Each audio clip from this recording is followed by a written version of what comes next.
Namaste. Welcome to TV9 Exclusive. Nenu Deepthi Vajpayee. The dream of a global city, world-class, smart and green city, the promising financial city, the rise of Amaravati. Amaravati పరుగులు పెడుతోంది ఇప్పుడు. ఏకంగా 60,000 కోట్ల రూపాయల అంచనాలతో రాజధాని పనులు మొదలైపోయాయి. Just 3 అంటే 3 ఏళ్లలో క్యాపిటల్ సిటీకి ఒక రూపు రాబోతోంది. రీసెంట్ గా ఢిల్లీకి వెళ్లిన చంద్రబాబు ప్రధాని మోదీతో చర్చించిన మేజర్ టాపిక్స్ లో అమరావతి కూడా ఒకటి. అంతా బాగానే ఉంది కానీ అంత పెద్ద రాజధానికి 3 ఏళ్లలో ఒక రూపు ఇవ్వడం ఎలా సాధ్యం? ఆ టార్గెట్ వెనక ఏంటి వ్యూహం? వరల్డ్ క్లాస్ క్యాపిటల్ సిటీని చాలా తక్కువ టైంలో పూర్తి చేయడానికి ఎలాంటి కసరత్తు జరుగుతోంది? డీటెయిల్డ్ అనాలిసిస్ ఇవాల్టి ఎక్స్క్లూజివ్ లో.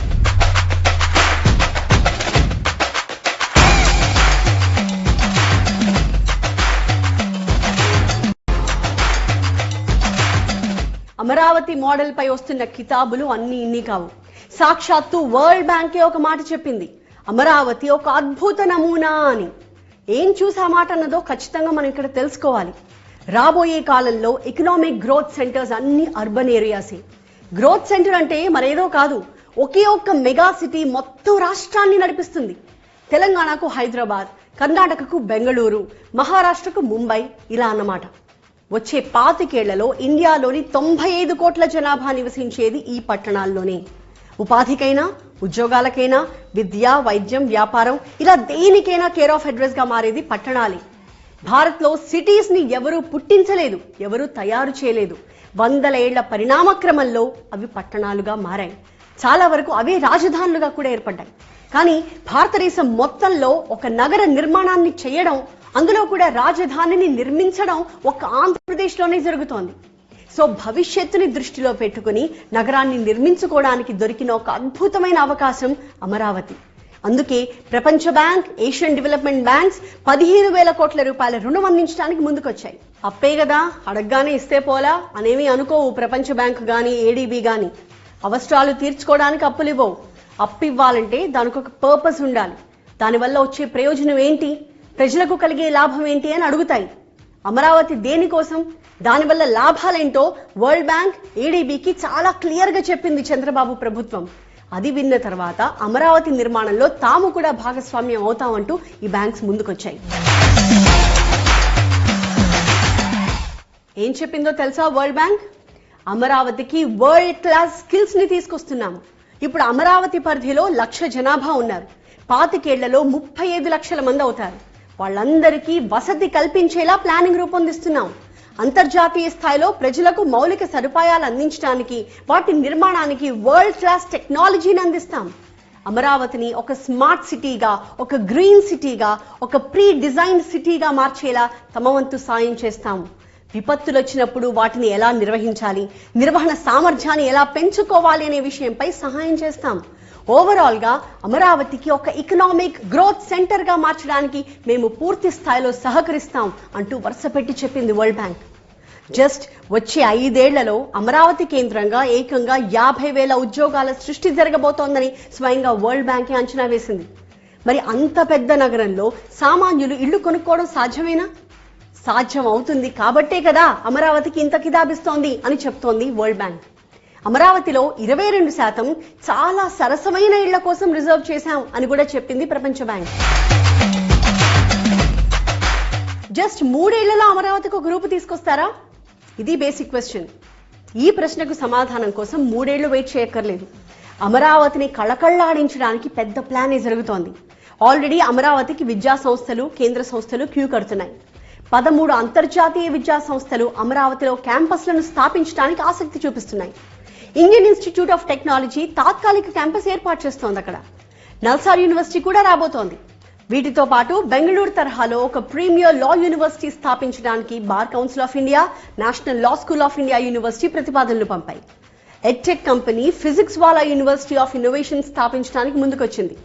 ఆంధ్రప్రదేశ్లో ఇది మొదటి ఇన్స్టిట్యూట్ ఆఫ్ ఎమినెన్స్ కాబోతోంది. అమరావతిలోని కురగల్లు లేదా వెంకటాయపాలెంలో క్యాంపస్ పెట్టడానికి బిట్స్ పిలాని ప్రతినిధులు స్థలం అన్వేషిస్తున్నారు. ఎక్స్ఎల్ఆర్ఐ తుళ్లూరు మండలం ఐనవోలులో 50 ఎకరాల విస్తీర్ణంలో కొత్త క్యాంపస్ ని ఏర్పాటు చేస్తోంది. వీటితో పాటు కేంద్ర ప్రభుత్వ సంస్థలు కూడా రాబోతున్నాయి. ISRO Research Center, National Police Academy Extension Campus, All India Services Training Institute, National Green Tribunal Regional Office, NCC Academy, RBI, CAG, CPWD, NTPC, ONGC, Indian Bank, State Bank of India, ICICI, HDFC Bank, వీటితో పాటుగా అనేక కేంద్ర ప్రభుత్వ సంస్థలు కూడా అమరావతిలో అడుగుపెడుతున్నాయి.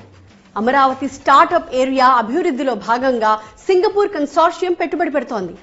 Amaravati startup hub కోసం 500 కోట్ల పెట్టుబడి పెడుతున్నారు. అమరావతిలో బ్రూయింగ్ అండ్ బాటిలింగ్ ప్లాంట్ల ఏర్పాటుకి హీనెకెన్ సంస్థ ముందుకొచ్చింది. పానాసోనిక్ తన R&D సెంటర్ ని అక్కడ ఏర్పాటు చేయబోతోంది. L&T, GMR గ్రూప్ సంస్థలు రెడీగా ఉన్నాయి అమరావతికి రావడానికి. అమరావతిలో సాఫ్ట్వేర్ కంపెనీలు కూడా రాబోతున్నాయి. మైక్రోసాఫ్ట్ కంపెనీ అమరావతి సమీపంలో 181 కోట్లతో 25 ఎకరాల భూమిని కొనుగోలు చేసింది. ఇన్ఫోసిస్ భారీ పెట్టుబడితో కొత్త ఐటీ హబ్ అభివృద్ధి చేయబోతోంది. అమరావతిలో 200 కోట్లతో క్యాంపస్ ని ఏర్పాటు చేయడానికి HCL టెక్నాలజీస్ ప్రణాళికలతో ముందుకొచ్చింది.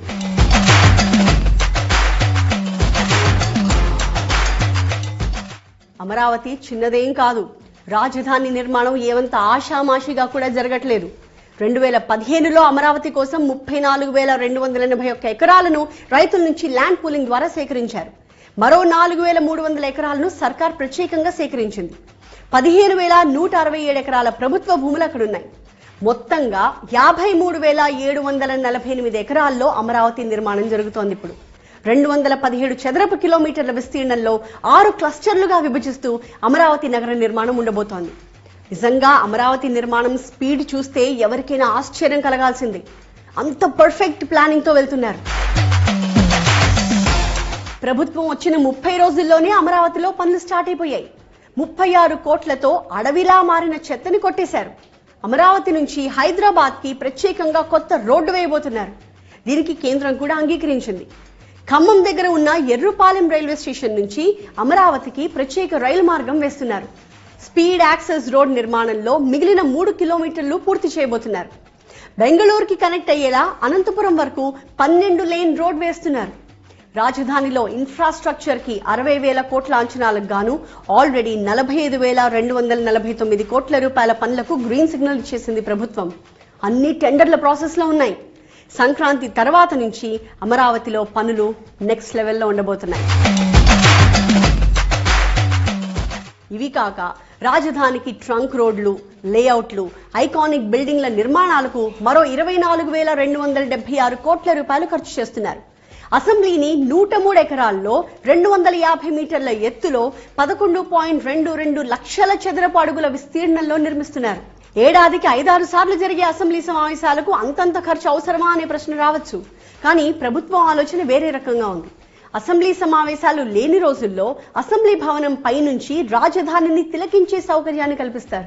ఇక హైకోర్టు భవనాన్ని 42 ఎకరాల్లో 20.32 లక్షల చదరపు అడుగులతో 55 మీటర్ల ఎత్తున 8 అంతస్తుల్లో నిర్మిస్తున్నారు.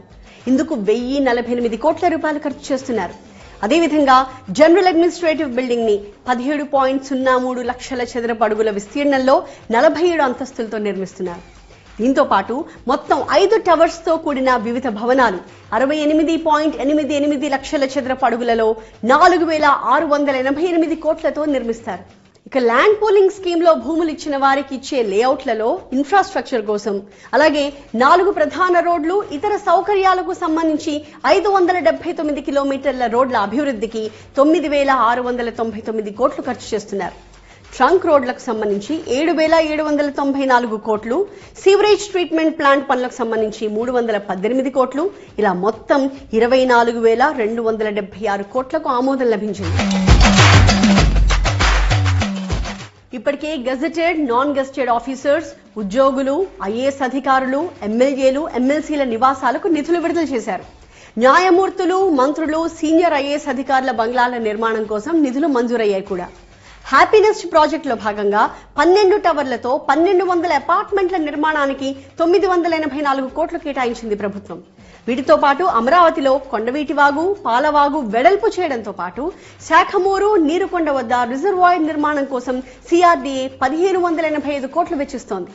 రాజధాని పరిధిలో వరద నీటి కాలువలు, డ్రైన్లు, నీటి సరఫరా నెట్వర్క్, సీవరేజ్, యూటిలిటీ డక్ట్లు, పాదచారులకు ప్రత్యేకమైన లేన్స్, అలాగే సైకిల్ ట్రాక్స్, ఓవరాల్ గా ఒక వరల్డ్ క్లాస్ సిటీగా మలిచేందుకు ఈ పనులకు నిధులు రిలీజ్ చేశారు. నేలపాడు, రాయపూడి, అనంతవరం, దొండపాడు గ్రామాల్లో 236 కిలోమీటర్ల రోడ్లు, లేఅవుట్లు వీటన్నిటికీ అనుమతిచ్చారు. రాజధాని అమరావతిని ప్రపంచంలోని 5 ఉత్తమ నగరాల్లో ఒకటిగా మార్చాలంటే ఈ మాత్రం సౌండ్ తప్పదు అంటున్నారు కూటమి నేతలు.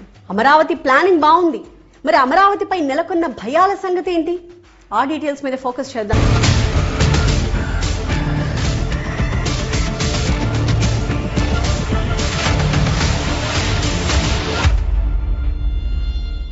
కృష్ణా నదికి భారీగా వరదలొస్తే అమరావతి మునిగిపోతుంది అంటూ చాలా మంది ప్రచారం చేస్తున్నారు. అలా జరిగే అవకాశమే లేదని ప్రభుత్వం చెప్తున్నప్పటికీ భవిష్యత్తుని దృష్టిలో పెట్టుకుని ఇప్పటి నుంచే ప్రణాళికలు రచిస్తున్నారు. ఈ మధ్య కృష్ణా నదికి రికార్డ్ స్థాయిలో 11.43 లక్షల క్యూసెక్ల వరద వచ్చింది. అయినప్పటికీ ఎలాంటి ఇబ్బంది కలగలేదు. ఒకవేళ కృష్ణా నదికి 15 లక్షల క్యూసెక్ల వరద వచ్చినా తట్టుకునేలా కరకట్టని రీడిజైన్ చేస్తున్నారు. అసలు అమరావతి డిజైన్ టైంలోనే వరద ఇబ్బందులు లేకుండా కాల్వలు, రిజర్వాయర్ల నిర్మాణానికి ప్లాన్ చేశారు. కొండవీటి వాగు, పాలవాగు ప్రవాహంతో పాటుగా గ్రావిటీ కెనాల్స్ ని కూడా డిజైన్ చేశారు. అనంతవరం నుంచి ఉండవల్లి వరకు 23 కిలోమీటర్లు ప్రవహించే కొండవీటి వాగు కెనాల్, దొండపాడు నుంచి కృష్ణాయపాలెం వరకు 16 కిలోమీటర్లు ప్రవహించే పాలవాగు కెనాల్, వైకుంఠపురం 8 కిలోమీటర్ల వరకు ప్రవహించే గ్రావిటీ కెనాల్ ని డిజైన్ చేస్తున్నారు. వచ్చే వర్షాకాలం నాటికి ఈ 3 కెనాల్స్ కూడా పూర్తయిపోతాయి. వీటితో పాటు 6 రిజర్వాయర్ల నిర్మాణం కూడా జరుగుతోంది. సీడ్ క్యాపిటల్ లోపల నీరుకొండ వద్ద 0.4 టీఎంసీ, అలాగే కృష్ణాయపాలెం వద్ద 0.1 టీఎంసీ, శాఖమూరు వద్ద 0.01 టీఎంసీ కెపాసిటీతో రిజర్వాయర్లు, సీడ్ క్యాపిటల్ బయట లాం వద్ద 0.3 టీఎంసీ, పెద్దపర్మి వద్ద 0.2 టీఎంసీ, వైకుంఠపురం వద్ద 0.3 టీఎంసీ సామర్థ్యంతో 6 రిజర్వాయర్లు నిర్మిస్తారు. సో ఎంత పెద్ద వర్షం పడినా, ఏ స్థాయిలో వరదలు వచ్చినా ఈ కాలువలు, రిజర్వాయర్లు అమరావతికి ఒక రక్షణ కవచంగా నిలబడతాయి. ఒకవేళ ఇవన్నీ నిండిపోయినా సరే కృష్ణా నదిలోకి వరదని పంపింగ్ చేయడానికి కూడా ప్రతిపాదనలు చేస్తున్నారు. ఉండవల్లి వద్ద 12,350 క్యూసెక్ల కెపాసిటీతో, బకింగ్హామ్ కెనాల్లోకి 4,000 క్యూసెక్ల కెపాసిటీతో, వైకుంఠపురం వద్ద 5,650 క్యూసెక్ల కెపాసిటీతో లిఫ్ట్లు ఏర్పాటు చేయబోతున్నారు. ఇవన్నీ పూర్తయిపోతే ఎంత వర్షం పడినా ఒక్క చుక్క నీరు కూడా నిల్వ ఉండదు. అమరావతి నిర్మాణానికి రుణం అందిస్తున్న వరల్డ్ బ్యాంక్ ముందుగా ఈ విపత్తు నిర్వహణ పనులను పూర్తి చేయాలనే కండిషన్ పెట్టింది. సో ఈ పనులు ఆలస్యమయ్యే అవకాశం అయితే ఖచ్చితంగా ఉండదు. ఏ నగరానికైనా ట్రాన్స్పోర్టేషన్ ఉంటే ఆటోమేటిక్ గా అతి వేగంగా ఆ సిటీ డెవలప్ అయిపోతుంది. అమరావతికి కనెక్టివిటీ పెంచడానికి పెద్ద ప్లానింగ్ జరుగుతోంది. ఇప్పటికే ఎర్రుపాలెం, అమరావతి, నంబూరు రైల్వే లైన్ నిర్మాణానికి 56 కిలోమీటర్ల ట్రాక్ కోసం ఖమ్మం, కృష్ణా, గుంటూరు, పల్నాడు జిల్లాల్లో భూసేకరణ వేగంగా జరుగుతోంది. ఈ మధ్య అనుమతులు కూడా వచ్చేశాయి. ఆల్రెడీ సర్వేలు కూడా పూర్తయిపోయాయి. అంతేకాదు అమరావతి పూర్తిగా ఒక గ్రీన్ ఫీల్డ్ సిటీ. విశాలమైన రోడ్లు, ఫ్లైఓవర్లు, అండర్ పాస్లు ఉంటాయి. ఇందులో అమరావతిని అనుసంధానించేలా కృష్ణా నదిపై 4 ఐకానిక్ బ్రిడ్జ్ల నిర్మాణానికి ప్రతిపాదనలున్నాయి. అమరావతిలో నిర్మించే ఇన్నర్, ఔటర్ రింగ్ రోడ్ల ద్వారా కృష్ణా నదిపై 4 ఐకానిక్ బ్రిడ్జ్లకు అవి కనెక్ట్ అవుతాయి. అమరావతిలో తూర్పు నుంచి పడమరకి ఒక రోడ్ గ్రిడ్ ని ఏర్పాటు చేసి దాన్ని జాతీయ రహదారికి లింక్ చేస్తున్నారు. ప్రతి కిలోమీటర్కి ఒక రోడ్డు ఉంటుంది. ఇందులో 4-5 రోడ్లను నేరుగా నేషనల్ హైవేకి కలుపుతారు. వీటితో పాటు అమరావతిలో తూర్పు వైపున, పశ్చిమం వైపున 2 వేర్వేరు బైపాస్ రోడ్స్ వస్తున్నాయి. International airport, metro train network, iconic towers, buildings నిర్మాణానికి రెన్యూవబుల్ ఎనర్జీతో అమరావతికి పవర్ అందించేలా నగర నిర్మాణం జరుగుతోంది. ఎలక్ట్రిక్ బస్సులు, సైకిళ్లు, వాటర్ టాక్సీలు, మెట్రోలు ఇలా అనుకున్నది అనుకున్నట్టుగా జరిగితే అడ్వాన్స్డ్ క్యాపిటల్ సిటీగా అమరావతి ఉంటుంది. ఆల్రెడీ విజయవాడలో చేపట్టబోయే మెట్రో రైల్ ప్రాజెక్ట్ ని అమరావతికి కనెక్ట్ చేశారు. విజయవాడలో 38 కిలోమీటర్ల పరిధిలో 11,000 కోట్లతో చేపట్టబోయే మెట్రో రైల్ నిర్మాణ ప్రాజెక్ట్ పనులు కూడా త్వరలో మొదలవబోతున్నాయి.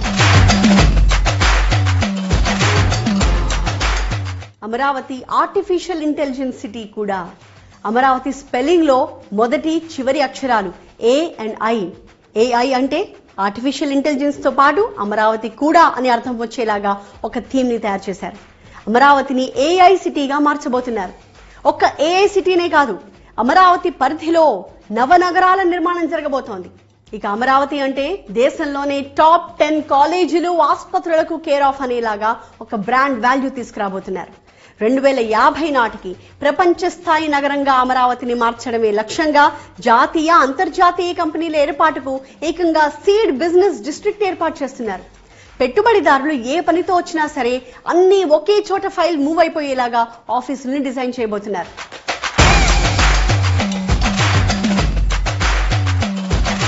అమరావతి ఖచ్చితంగా వరల్డ్ క్లాస్ సిటీనే. ఎలా అంటారా? దేశం మొత్తంలో పైప్డ్ గ్యాస్ వినియోగించబోతున్న one and only capital city Amaravati. రాజధాని నగరాన్ని పూర్తి పైప్డ్ గ్యాస్ నగరంగా మార్చేందుకు సహాయం చేస్తామంటూ ఇండియన్ ఆయిల్ కార్పొరేషన్ ముందుకొచ్చింది. గుజరాత్ లోని గిఫ్ట్ సిటీలో గ్యాస్, విద్యుత్, టెలికాం కేబుల్స్ అన్ని అండర్ గ్రౌండ్ లోనే ఉంటాయి. అక్కడ ఇళ్లు, ఆఫీసులు, కమర్షియల్ బిల్డింగ్స్ అన్నిటికీ పైప్డ్ గ్యాస్ అందిస్తున్నారు. సో రాబోయే రోజుల్లో అమరావతిలో కూడా 80 లక్షల మందికి పైప్డ్ గ్యాస్ కనెక్షన్స్ ఇచ్చేలా ప్లాన్ చేయబోతున్నారు.